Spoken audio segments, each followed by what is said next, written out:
오늘 청와대 비서진을 시작으로 외교라인 교체 그리고 개각까지 이어지게 되면 어떤 모습으로 다시 새 진용이 갖춰지게 될지 궁금해지는데요. 이런 가운데 내년 총선을 앞두고 정치권에서는 정계 개편 움직임이 이미 시작이 됐습니다. 호남 지역에서도 이합집산 움직임이 본격화되고 있는 가운데 호남이 지역구인 이용호, 손금주 두 무소속 의원의 입당 심사를 하루 앞두고 더불어민주당 당내 기류가 심상치 않다고 하는데요. 국민들에게 불쾌하고 익숙한 구정치다. 당내에서 이렇게 공개적으로 반대 의견까지 나왔습니다. 4선의 중진이시죠. 최재성 더불어민주당 의원과 관련 이야기 나눠보죠. 최 의원님 안녕하십니까? 안녕하세요.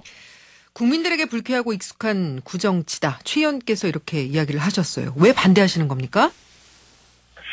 사실 정치와 선거는 국민들과의 격차를 줄이기 위한 정치권의 행위를 국민들에게 보여드리고 요청하고 그 판단을 구하는 거거든요. 예. 그런데 소위 이제 인위적 정계 개편이나 국민들이 지난 총선 때 만들어 주신 그런 정당 구도를 깨는 것은 적어도 최근 몇 년 동안은 전부 실패했습니다. 예. 그래서 어떻게 보면 정치인들이 오고 가고 이합집산하고 이런 것들이 정치인들에게는 별거 아니지만 적어도 진화한 국민들 눈에는 구정치로 그게 보이는 것이고 그래서 몇 년 동안 여지없이 실패했던 겁니다. 예. 그래서 그렇게 말씀을 드린 겁니다. 예. 근데 이제 앞으로 민주평화당, 바른미래당 내에 이제 호남 의원들을 중심으로 이제 호남 정계 개편이 어떻게 될 것이냐. 사실 이 이용호, 손금주 두 의원을 민주당이 수용할지 여부가 주목되는 거는 바로 이 호남 정계 개편의 주요한 변수가 될 수 있다는 점 때문이라는 분석도 있는데요. 만약에 두 의원의 입당이 지연되거나 무산될 경우에는 반민주당 연대 이 움직임이 가속화될 수도 있지 않겠느냐라는 전망도 있거든요. 근데 그 근거가 없잖아요. 근거가 없는 이야기다. 네, 그게 옛날에는 몇몇의 정치인의 영향력이 국민들한테 굉장히 컸고, 또 사실, 주요 언론의 뉴스를 보고 국민들이 반응을 하고 그랬거든요. 예. 그런데 지금은 그런 시대가 아닙니다. 실시간으로 언제든지 지식과 정보의 격차가 없이 모으고 분배하고 유통하는 그런 시대거든요. 네네. 그래서 소수의 정치인들에게 영향력을 받는 시대가 아니기 때문에 그게 어떻게 호남 정계 개편의 신호탄이냐. 또 그게 좋은 방향으로 그럼 가는 신호탄이냐. 이 문제는 따져볼 필요가 있습니다. 그리고 호남 유권자께서 지난 총선 때 지금 정치 구도를 만들어줬고 그래서 반세기 동안 민주당을 지지했던 호남 유권자들이 지난 총선에서는 그 지지를 거둔 거거든요. 네. 잘 하라 이겁니다. 그래서 지금 정당 구조가 왔는데 이걸 또 총선을 앞두고 인위적으로 바꿔버리면 정치의식 높은 호남 유권자들이 그 행위를 정상적으로 보겠느냐. 이 문제가 저는 훨씬 더 크다고 봅니다. 예. 근데 그래서 이제 변수라는 말에 대해서는 저는 수용하기 어렵습니다. 근데 이미 이제 두 의원은 공개적으로 더불어민주당에 간다 이렇게 입당 의사를 밝혔기 때문에 당에서도 이제 단칼에 이걸 거절하기는 또 어려운 상황이 아닐까 싶고 보통은 이렇게 입당 선언하기 전에 지도부하고 교감을 하지 않습니까?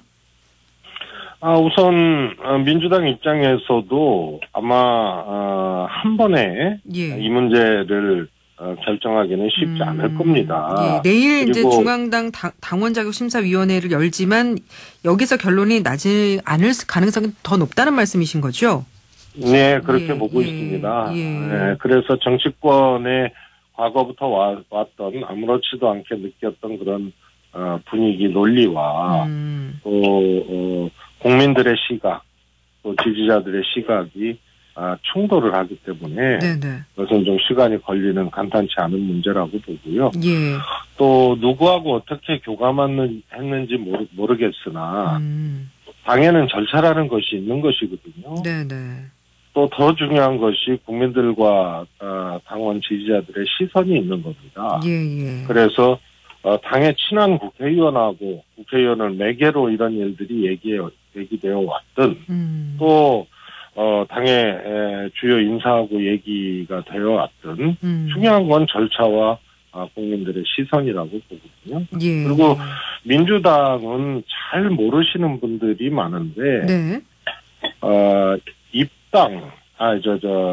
정당의 합당 해산 이것은 전당원 투표로 결정을 합니다. 지난번 네네. 제가 혁신위원장 했을 때, 예. 그때 당원을 개정을 했습니다. 예. 그래서 이것이 정당의 합당은 아니지만, 그래서 전당원 투표의 대상은 아니지만 적어도 인위적인 이 정계 개편을 방지하고 다중의 뜻에 따라서 합당과 해산을 결정하는 정당이기 때문에 예. 이것도 말씀하셨다시피 이 두 의원의 문제가 정계 개편으로 갈 가능성이 높다. 그 변수다. 뭐 이런 지적들도 있지 않습니까? 예. 그래서 일련의 행위로 봤을 때 이것은 국민들과 당원의 시선이 가장 중요하다. 이렇게 저는 해석을 하고 있습니다. 예, 알겠습니다. 더불어민주당 최재성 의원 만나고 있습니다. 청와대가 이제 오늘쯤 대통령 비서실장을 비롯해서 비서진 교체 인사를 한다고 하는데, 근데 야당에서는 이제 민정수석실을 제외한 개편은 분식 인사가 아니냐라면서 비판하고 있습니다. 어떻게 생각하십니까? 그 정치권에 예. 한 사람만 팬다. 그리고 끝까지 팬다. 뭐 이런 말이 있어요. 네네. 그게 조국 민정수석이다라는 말씀이신 거죠? 예. 예, 지난번 그 국회 운영위의 야당에서 조국 민정수석 출석하라. 김태우 사건으로 말이에요. 그래서 출석했지 않습니까? 예. 온 국민이 지켜봤지 않습니까? 예. 비서실장하고 같이 나왔는데요. 조국 수석한테 전부 질문이 가고 또 이 지적이 가고 했거든요. 그렇죠. 뭐 언론도 그렇고 국민들께서도 그렇게 생각하시겠지만 그렇게 호출해서 운영위를 열었던 아무런 이유를 느끼질 못했어요. 그런데 교체하라고 해요. 예. 그러면 구체적으로 조국 수석 교체 이유가 또 조국 수석의 실책과 잘못이 객관적으로 규명이 돼야지 그런 주장을 하는 것에도 근거가 생기는 거거든요. 예. 며칠 전에 인사수석실 행정관이 네. 이번 참모총장 만났고 그럼 인사수석 그걸로 교체해야 되는 거 아니에요? 그다음에 자유한국당이 지금 남북 문제 또 항구적 한반도 평화 문제를 가지고 전혀 우리하고 입장이 다르고 예. 우리가 무장해제했다는 등 이거는 안 된다는 등 계속 반대하지 않습니까? 예. 그럼 안보실장도 교체해야 되는 거 아닙니까? 그래서 조국 수석이 나오고 있긴 합니다만, 예. 예, 그럼 다 교체해야 되는 거예요. 그런데 특히 조국 수석의 경우에는 한 사람만 팬다는 그 한 사람에 해당하는 것은 뭐 다 느끼지 않습니까? 그러나 구체적으로 무엇을 어떻게 잘못했기 때문에 교체해야 된다는 그 근거가 박약하기 때문에 예. 그거는 주장은 야당으로서 할 수 있으나 받아들이기는 매우 어려운 상황이다. 이렇게 보고 있습니다. 예. 이 청와대 참모진 개편 이후에 바로 이제 외교안보 라인 개편에도 착수한다고 하고 개각은 설 연휴 이전이 될 거란 얘기도 있죠. 문재인 정부 2기 진용을 꾸리는 데 있어서 인사를 기용하는 데 가장 중요한 초점을 어디에 맞춰야 되고 반대로 또 경계해야 될 부분은 무엇이라고 생각을 하십니까? 저는 한마디로 예.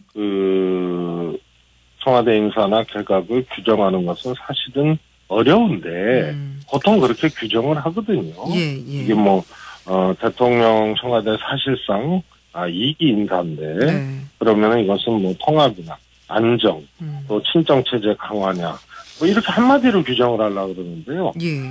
제가 보기에는 비서실장이나 정무수석 등등의 교체 이제 컨셉과 이제 경제 파트나 네. 이런 것의 이제 교체 컨셉이 또 다르고요. 또 청와대와 정부의 또 교체와 개각은 또 컨셉이 다르다고 봅니다. 예. 적어도 경제 파트를 중심으로 산업 등등등이 만약에 교체가 된다면 네. 그것은 하나의 이제 안정과 통합이라는 그런 이제 이 포용 국가론에 맞는 그런 이제 통합적 관점에서의 인선이 되지 않겠나 예. 그렇게 이제 전망할 수 있는 거고요. 예. 청와대의 경우에는 아주 간단합니다. 교체할 때가 된 겁니다. 보통 이제 대통령 임기 5년 동안 크게는 한 3번 정도의 이제 청와대 인사가 일어나잖아요. 예. 그 중에 이제 지금 2년이 이제 다 됐기 때문에 교체를 하는 거고요. 예. 그리고 인물의 경우에 대해서는 이제 개별적으로 이렇게 평가들을 할 수가 있는데 저는 보수 언론을 중심으로 또 야당을 중심으로 특히 비서실장 민정수석에 대해서는 과거 지나간 그리고 이미 규명되고 해명된 개인적 문제를 가지고 조국 수석이야 크게 지적할 게 없으니까 그냥 반복적으로 패는 거고요.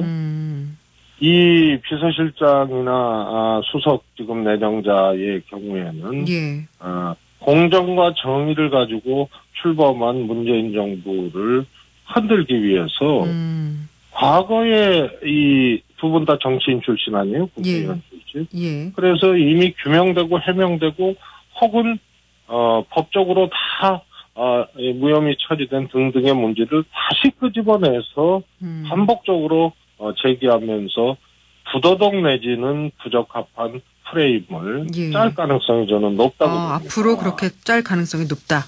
네네. 그래서 그것은 단호하게 국민들께서 또 이것은 가름을 또 해주셔야 된다 이렇게 생각합니다. 예. 사실 이제 때가 됐기 때문에 청와대에서 이제 참모진 개편을 한 것이다라는 말씀을 하셨지만 그 시기가 다소 앞당겨진 것은 또 여러 가지 논란, 도덕성 문제 이런 부분들이 또 의혹이 제기가 되면서 이루어지게 됐다는 또 시각도 많습니다. 최 의원님 이제 국방위 소속이신데 조금 전에도 말씀하셨습니다만은 청와대 인사수석실 정보행정관이 2017년 9월에 김용우 육군 참모총장을 외부에서 비공식적으로 만났다. 당시에는 군 장성급 인사 직전이어서 이 만남이 과연 적절했느냐 논란이 일고 있습니다. 이 부분은 어떻게 보시는지요? 저는 불법적인 문제에 대해서는 트릭이 필요합니다. 불법적인 부분은 트릭이 필요하다. 그런 잘못된 행위를 하면은 보통은 트릭을 합니다. 거짓말을 하고 감추려고 하는데요. 우선은 청와대 비서진이 정부 관계자 내지는 이런 분들을 만나는 게 불법적이냐. 당연히 그거는 비서실의 기능 중에 하나입니다. 그리고 인사 문제도 자꾸 왜 청와대가 인사에 개입하느냐 이런 얘기를 하는데 개입하는 겁니다. 그리고 공무원의 경우에는 혐의가 발견되고 이러면은 그것에 대해서 지적도 하고 최소한의 문제 제기를 하기 위한 준비를 하는 겁니다. 근데 이런 것들이 불법적 영역이 아닌데 마치 불법적인 느낌이 들게 하는 것으로부터 문제 제기가 시작이 되는데요. 제가 보기에는 아무 문제가 없는 겁니다. 굳이 그러면 행정관이 왜 집무실 아닌 외부에서 참모총장을 불러내서 만났을까요? 참모총장이 청와대에 들어오는 것보다 훨씬 더 효과적이죠. 그렇지 않습니까? 업무라는 게. 그래서 과거에는 들어오라 그러고 뭐 하라 그러고 했는데 지금 국회도 보니까 정무수석실에서 수시로 국회에 오고 거의 이 여당 야당 가리지 않고 정무수석실에서 만나고 뛰고 그러고 있어요. 이것이 오히려 저는 불법적이라면 문제지만 합법적이라면 충분히 만날 수 있고 그렇게 당사자가 있는 곳 또 필요한 곳으로 가는 것은 저는 나쁘지 않다고 봅니다. 다만 이 과정에서 온당치 않거나 불법적인 행위가 일어났거나 또 청와대에 있다 하더라도 예를 들어서 갑질을 했다 그러거나 뭐 이런 등등의 문제가 발생을 했다면 저는 그거는 충분히 지적할 수 있다고 봅니다. 그런데 그게 아니거든요. 인사도 참모총장은 추천권이 있는 겁니다. 그리고 다른 데도 마찬가지예요. 경찰도 마찬가지고요. 다 맡겨두고 요즘에 또 신재민 사무관 얘기니 뭐니 이런 것들이 그냥 충분히 그렇게 할 수 있다고 보면은 이거는 민간이라면 몰라도 공적인 영역이고 그 책임이 대통령한테 있고 그것을 보좌하는 게 청와대이기 때문에 예. 대한민국 공공부문의 모든 영역을 전부 들여다보고 컨트롤하고 의견을 제시하고 조정하고 끌고 나가는 것이 청와대인데 그 업무에 저는 일환이기 때문에 문제가 없다고 보죠. 예. 근데 청와대는 그 부분이 충돌한 것도 아니고.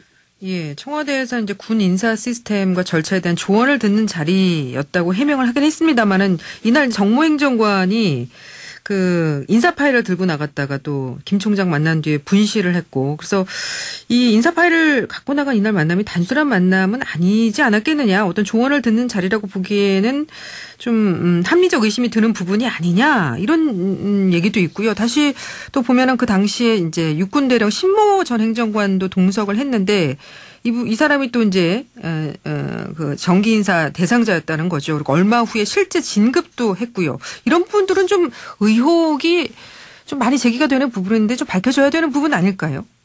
아니 만약에 예.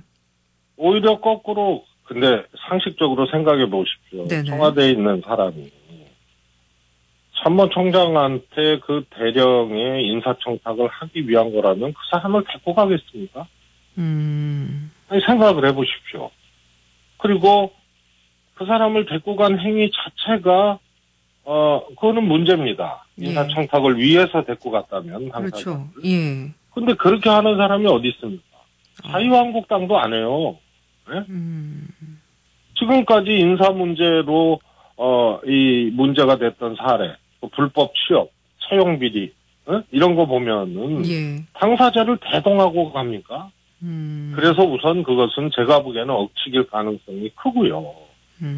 그야말로 파일을 갖고 나갔다는 거 아니에요? 예. 이것을 분실한 것에 대해서는 그거는 별도의 문제입니다. 네네. 책임이 있으면 그건 책임을 물을 수 있는 문제고. 그렇죠. 예. 인사에 대한 상황과 조언이나 뭐 의견을 듣기 위해서 갔다. 인사는 사람 문제 아닙니까? 예. 그래서 그런 것에 대해서 파일을 갖고 간 행위 자체를 가지고 문제 제기할 수는 없는 거고 이것을 분실했거나 관리를 잘못했다면 그거는 저는 또 문제를 제기하고 또 별도의 또 필요한 조치를 할 수 있는 부분이라고 생각합니다. 근데 이걸 다 섞어서 예. 어느 바보가 그런 짓을 합니까? 당사자 데리고 혹시 그런 이 인사청탁하는 거 아니냐? 그러니까 이거 규명해야 된다. 예.